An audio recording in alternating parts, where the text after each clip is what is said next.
বর্ষবরণ পরাকালে তারা খুশি হয়ে আমাকে 95 সালে তার আমি দেশে আসার পরে যখন আমি বলি যে আমার এই টাকা পয়সা হিসাব কিতাব আপনি কি দিতে পারবেন? রহমতুল্লাহ, আমি মুজিবুর রহমান ব্যাপারী, পিতা আব্দুল হাই ব্যাপারী, গ্রাম Kholabaria, UP Pachuria, post office Khankhanapur, জেলা উপজেলা রাজবাড়ী। আমি বিগত 35 বছর এই বাড়িতে থাকি, কারণ আমি 91 সালে বিয়ে করি। আমার মামাতো বোন আর কি, কারণ আমার মামার সৎ মেয়ে। বিয়ে করার পূর্বে আমি 91 সালে তার বাড়িতে থাকি, থাকা অবস্থায় তাদের ভরণ পোষণ করি। বর্ষবরণ পরাকালে তারা খুশি হয়ে আমাকে 95 সালে তার সম্পত্তি দান সত্ত্ব হিসেবে রেজিস্ট্রি করে দেয়। দেওয়ার পরে আমি ওখানেই বসবাস করি। বসবাস করার পরে আমার একটা মেয়ে হয়, এই যে এই মেয়েটা।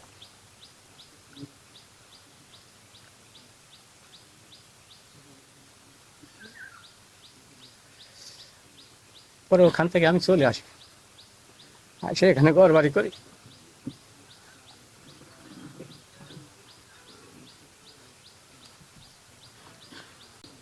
2001 সালে আমি সৌদি আরবে যাই। যাওয়ার পরে আমার সম্পূর্ণ টাকা পয়সা আমার মামার কাছে দেয়। উনি আমার সংসারের টাকা পয়সা সব বহন করেন বা সংসার চালানো অবস্থায় আমি তো ওনার 2011 সালে হজ করাই। হজ করানোর পরে উনি বাড়িতে আর থাকেন, আমার সংসারে সব দেখাশোনা করে এবং সব টাকা তার মাধ্যমে আসে, সে খরচ বরচ করে। আমি দেশে আসার পরে যখন আমি বলি যে আমার এই টাকা পয়সা হিসাব কিতাব আপনি কি দিতে পারবেন কিনা, যে আমার টাকা পয়সা পাঠাইছি, এতদিন তো আমি কিছু বলি নাই যে আমার টাকা পয়সা বাপ মা হিসাবে খরচ করছেন। মানুষের সন্তান থাকলে একটা কিছু করে, যে সন্তানের জন্য আপনি দুই এক পাহি জমি কি কিছু আমার জন্য রাখছেন কিনা, সেটা তো আপনি রাখতে পারেন নাই। তাহলে আমার এই টাকা পয়সা যদি আমি হিসাব চাই আপনি দিতে পারবেন কিনা। তখন উনি আমার থেকে উগ্র মেজাজি করে, আক্রমণ করে।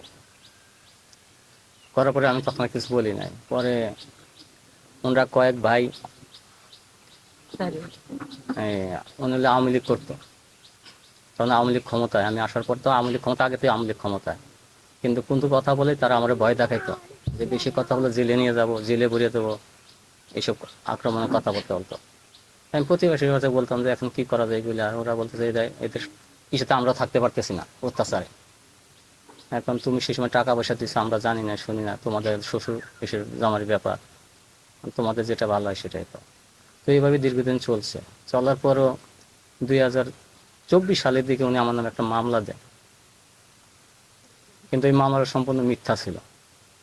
তারপর আমি কিছু বলিনি, যাই হোক মামলা আমি পরামর্শ উকিলের সাথে গেলাম, পরামর্শ করলাম, জনগণ আশেপাশের লোকের সাথে গেলাম, তারা বলে ঠিক আছে মামলা যে সময় থেকে মামলা আমার আদালতে বিচার কাজ শুরু হবে, আদালতে মামলা রায় হবে। আদালতে গেছেন, আদালতে সব কিছুই করতেছেন। বিগত কয়েকদিন আগে তিনি আমার লোকজন এসে মারার জন্য খুব চেষ্টা বাসা করছিল, আমি বাড়ি থেকে পলাইয়া গেছিলাম। কি ধরনের মামলা দেয়, কি মামলা, আর এখন সমস্যাটা কি? তখন মামলা দিয়েছিল জমির ব্যাপার নিয়ে মামলা দিয়েছে তিনি, যে তার জমি আমি আত্মসাৎ করে নিয়েছি। কত শতাংশ জমি আপনার লিখে দিয়েছে? তিনি আমার জমি দিয়েছে হইলো 1 দাগে 76, 1 দাগে হইলো 20। এখন সমস্যাটা কি নিয়ে?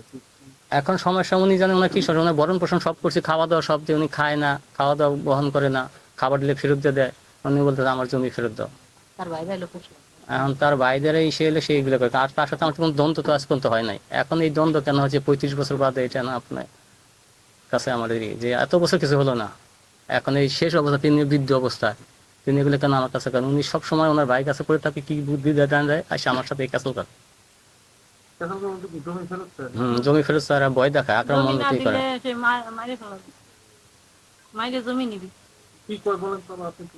ওই তো সে ইউনিয়ন পরিষদে পর্যন্ত এই বিচারটা গেছিল, সে জমি ফেরত চায়। সে বলে আমার জমি ফেরত দাও, নাহলে তোমার আমি বাঁচতে দেবো না যদি আমার জমি না দাও।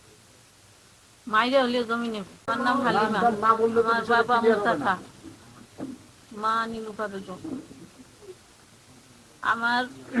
আমি এইবারই আমার এই যে বিয়ে দেওয়ার পর পর্যন্ত আমার বাপ মাকে, আমার ছেলে মেয়েকে যতটুকু আমি ভালোবাসি ততটুকু ওনাকে ভালোবাসি। ওনার ঘরে নিয়ে আমি খাবার নিয়ে দিয়েছি, ওনার কখনো আমি কোনো কাজের অসুখ দেয়নি, কইনি যে আমার এই কাজ করেন ওই কাজ করেন।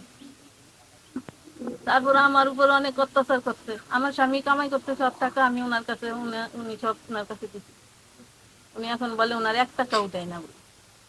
উনি এই কথা বলে অভিযোগ করছে। আর কি বলে মূল সমস্যা কি নিয়ে? এখন সমস্যা ওনার জমি। উনি ওনারে খাইতে দেয়, উনি খায় না, খাবার রাখে না, কয় আমার জমি দে তারপরে আমি খাবো। আমার বাবা রোজা থেকে মিথ্যা কথা বলে যে আমরা তার জমি জোর করে নিয়ে গেছি, সব মিথ্যা। আমার বাবা মা